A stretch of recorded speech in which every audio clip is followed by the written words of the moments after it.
Quant à vous, voici comment vous devez prier. Avinu, Avun Lushmaya, notre Père dans les cieux. Donc cette introduction, je crois, est importante dans la mesure où elle nous rappelle que cette prière, elle est dans le secret. Le mot grec là, est intéressant, crypto.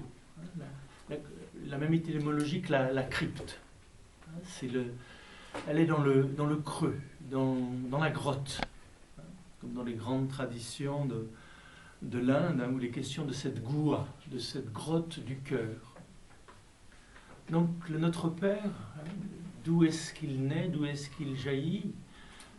C'est non seulement la prière collective, mais c'est aussi du secret du cœur. Donc il y a bien dans cette prière une révélation, je dirais, de ce désir qui habite les profondeurs de l'homme et les profondeurs de l'homme-dieu, du Dieu-homme, puisque c'est la prière du Christ. Les profondeurs je dirais, du désir qui habite l'homme et du désir qui habite Dieu. Et c'est dans le secret. Donc il s'agit d'aller dans cette crypte intérieure, d'être à l'écoute, au silence qui est à la source, et quel désir, quelle parole naît du silence, quel désir naît de ces profondeurs-là. Donc c'est la prière de Yeshua, la prière de Jésus. Et on pourrait se poser la question, qui est cet homme qui prie ainsi? Parce que selon notre vision de ce qu'il est, cette prière va être aussi différente. On pourrait dire que dans un premier temps, c'est la prière d'un homme humain, très humain, d'un homme juste, qui fait ce qu'il dit ce qu'il pense, qui pense ce qu'il est. Donc un être un, unifié, entre son être, sa pensée, sa parole et ses actes, il y a l'unité. Et cela étonne ceux qui l'entourent. C'est un homme qui aime, et qui aime jusqu'à ses ennemis. Il n'aime pas seulement ceux qui l'aiment, donc un être humain capable d'aimer, donc qui révèle cette possibilité, cette capacité qui est dans l'homme, qui aime jusqu'au bout, qui dit la vérité, qui vient rendre témoignage à la vérité de l'être qui le fait être. Donc on peut prier cette prière comme une prière qui nous conduit dans les profondeurs de l'homme, de l'être humain, de ce dont il est capable. Et d'une certaine façon, dire cette prière élève notre désir, élève notre conscience et accorde notre conscience à la conscience, je dirais, d'une humanité accomplie. On peut déjà le lire, ou l'écouter, ou la prier de cette façon-là. Cette prière nous élève dans ce qu'il y a de plus noble dans l'être humain, dans ses plus hautes capacités, et nous met en relation avec ce qu'il considère comme l'unique nécessaire, et comme la source même de sa vie. On peut lire cette prière aussi comme la prière non seulement d'un homme, mais d'un homme juif. On pourrait dire d'un rabbin. Et effectivement, quand vous lisez cette prière, vous retrouvez toute la prière juive. Vous savez, les deux grandes prières dans lesquelles on retrouve presque mot pour mot le texte du Notre Père, c'est la Tefila et le Kaddish, de grandes prières juives.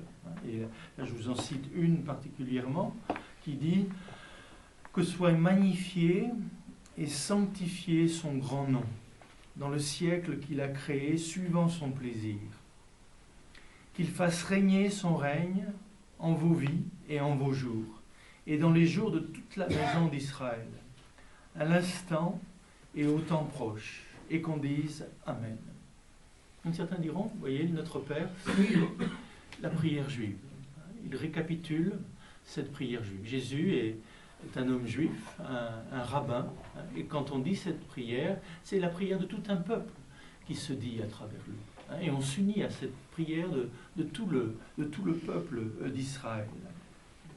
Donc c'est la prière qui a été inspirée par Yod-Hé-Vavé, celui qui est un peuple qui n'obéit pas aux lois des nations, mais qui obéit, je dirais, à cette inspiration qui lui vient de son Créateur, de l'être qui fait être tout ce qui est.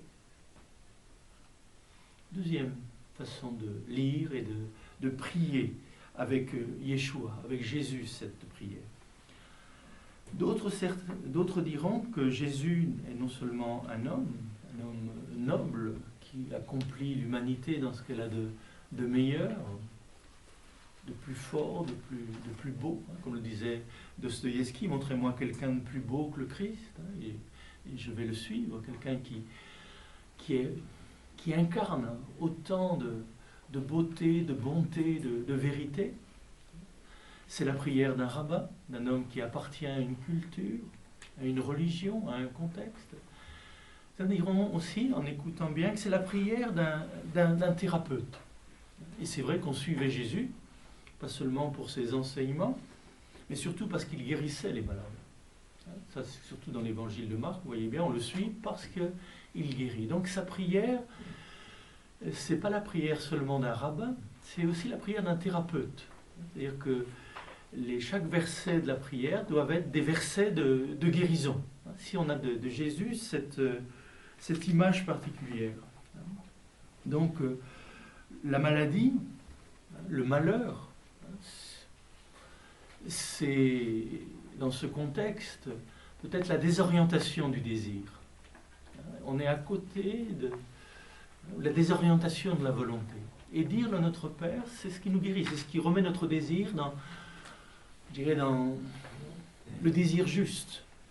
C'est ce qui replace notre petite volonté désordonnée, dispersée dans la volonté du vivant. Et là, il y a une guérison. Et puis, qui nous rappelle peut-être la source de certaines de nos maladies, qui est le non-pardon, qui est la rancune, cette présence du pervers. On le verra. Chacun de ces versets, je dirais d'un point de vue thérapeutique, est extrêmement important. Qui est mon Père? Toute la question de l'origine. Notre relation avec notre origine. Et il n'y a pas de paix tant qu'on n'est pas en paix avec son origine. Donc notre origine terrestre, mais aussi notre origine, l'origine de toute origine, ce qui donne la paternité et la maternité à mon père et à ma mère. Donc comment est-ce que je suis avec mon origine, avec ma source? Quel est mon nom? Comment je m'appelle? C'est la question de l'identité. La souffrance de beaucoup de personnes, c'est on ne sait pas je ne sais pas qui je suis. Je ne sais pas qui est je suis en moi.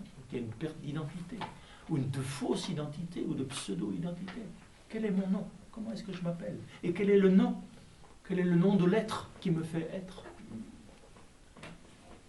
Il y a la question de qu'est-ce qui règne sur moi? Qu'est-ce qui me domine? Qu'est-ce qui... Pour certains d'entre nous, c'est notre inconscient. Qu'est-ce qui règne sur moi? Qu'est-ce qui règne sur ma pensée, sur mon désir? Quel est le maître de mon désir? Que ton règne vienne. Donc là, vous sentez bien, il s'agit aussi d'une guérison de tous ces tyrans, ces tyrans extérieurs ou intérieurs, qui nous dominent, qui nous manipulent. Comment être libéré de cela? Que ta volonté soit faite. Encore une fois, qu'est-ce que je veux? Qu'est-ce que je veux vraiment? Si nous savions ce que nous voulons, on serait en bonne santé. Bonne santé psychique et spirituelle. Vous sentez bien que notre vouloir est dispersé. Donc là, le texte même du Notre Père peut être une guérison de notre volonté, de notre désir, de notre inconscient. Ça le replace, je dirais, dans le mouvement même de la vie qui se donne. Qu'est-ce qui me nourrit? Qu'est-ce qui me nourrit vraiment? Quelle est la nourriture nécessaire à ma vie? Non seulement ma vie physique, ma vie psychique, mais ma vie essentielle, ma vie éternelle. Qu'est-ce qui nourrit en moi la vie éternelle? Et quel est ce pain que l'on demande? Qu'est-ce je ne me pardonne pas à moi-même? Qu'est-ce que je ne pardonne pas aux autres? Quelles sont ces dettes qui me ligotent? Et les dettes par lesquelles je rends dépendant les autres de moi. Tu me dois ceci, tu me dois cela. Là aussi, la libération des dettes transgénérationnelles ou autres. Vous sentez bien? Effectivement, dans toutes ces paroles, il y a quelque chose de thérapeutique. Et puis l'épreuve. Comment ne pas être submergé par la maladie? Comment ne pas être submergé par la souffrance? Comment ne pas se faire l'objet de sa maladie, mais rester sujet? Ne me laisse pas emporter par l'épreuve. Comment est-ce que je peux rester sujet de ce qui m'arrive? Et puis, le pervers, le poney roux, auquel on reviendra, cette perversité qui pourrit toute chose, qui même ce qu'il y a de meilleur en nous et dans le monde le pervertit. Comment être délivré, être libéré de cela? Donc effectivement, c'est une prière de thérapeute.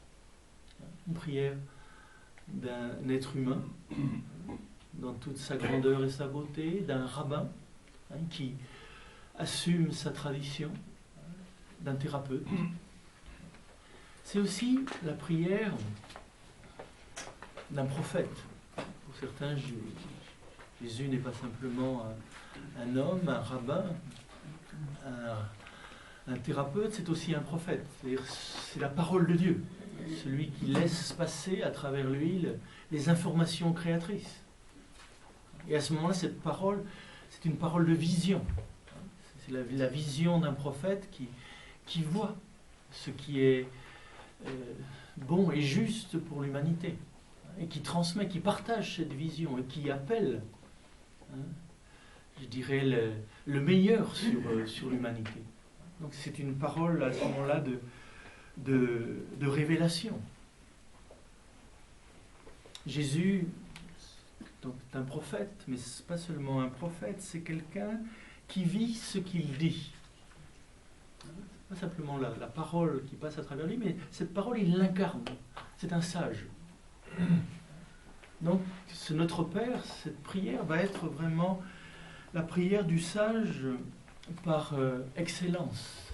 Celle qui remet de l'ordre dans l'être humain. Celle qui accorde, je dirais, le désir humain au désir divin. Qui accorde le moi au soi. Qui accorde la volonté, ma petite volonté, à la grande volonté de la vie.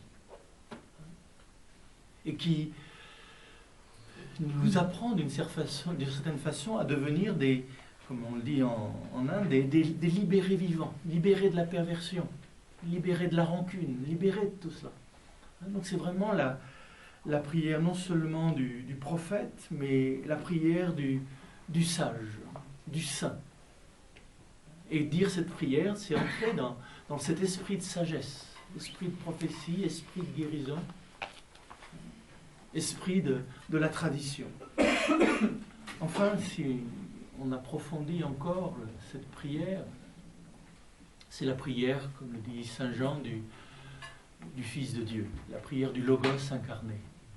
Donc cette prière, à ce moment-là, c'est non seulement la prière d'un homme, d'un rabbin, il y a aussi, il ne faut pas oublier, la prière du Messie, non seulement un prophète, mais celui dont parlent les prophètes, celui qui accomplit les prophéties. Donc c'est la prière du Messie. Et cette prière du Messie demande pour Israël, pour toutes les nations, ce qui est bon.